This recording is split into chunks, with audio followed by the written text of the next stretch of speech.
Hi friends, good morning. నా పేరు Srikanth. So particular ఈ యొక్క సెషన్లో మనము పవర్ బిఐ రిపోర్ట్ బిల్డర్ అనేది ఎలా డౌన్లోడ్ చేసుకొని ఇన్స్టాలేషన్ చేసుకుంటారో తెలుసుకుందాం. ఓకేనా?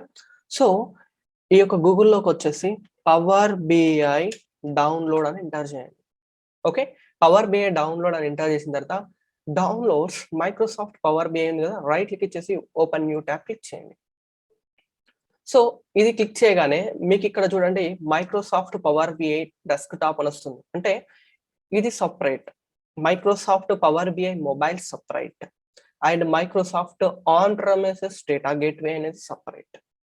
సో వీటి గురించి తెలవాలంటే Microsoft on premises data gateway by Lakshmi Skills and Microsoft Power BI desktop by Lakshmi skills అని ఎంటర్ చేసిన మన వీడియోస్ వస్తాయి.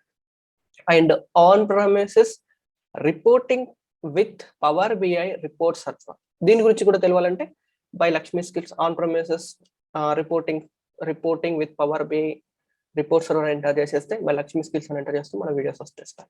ఓకే, సో ఇది వచ్చేసి Microsoft Power BI report builder.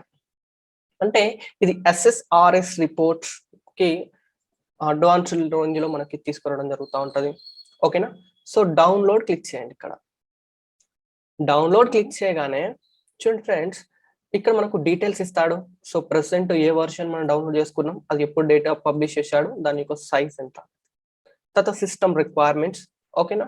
So system requirements కూడా 2019. సో మేబీ విండోస్ 10 యూజ్ చేస్తే మాత్రం బెటర్. అండ్ ఇన్స్ట్రక్షన్స్ ఏముండవు, జస్ట్ ఇన్స్టాలేషన్ చేసి క్లిక్ నెక్స్ట్ క్లిక్ చేస్తే అయిపోతుంది.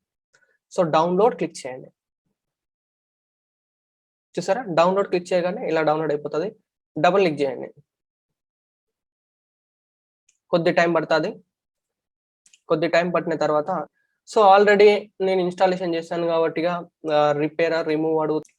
సో ఆల్రెడీ డౌన్లోడ్ చేసిన కాబట్టి రిపేర్ రిమూవ్ అడుగుతుంది. మీకు ఇన్స్టాల్ అని అడుగుతుంది, డైరెక్ట్ ఇన్స్టాలేషన్ చేసేయండి, సరిపోతుంది. Okay, thank you.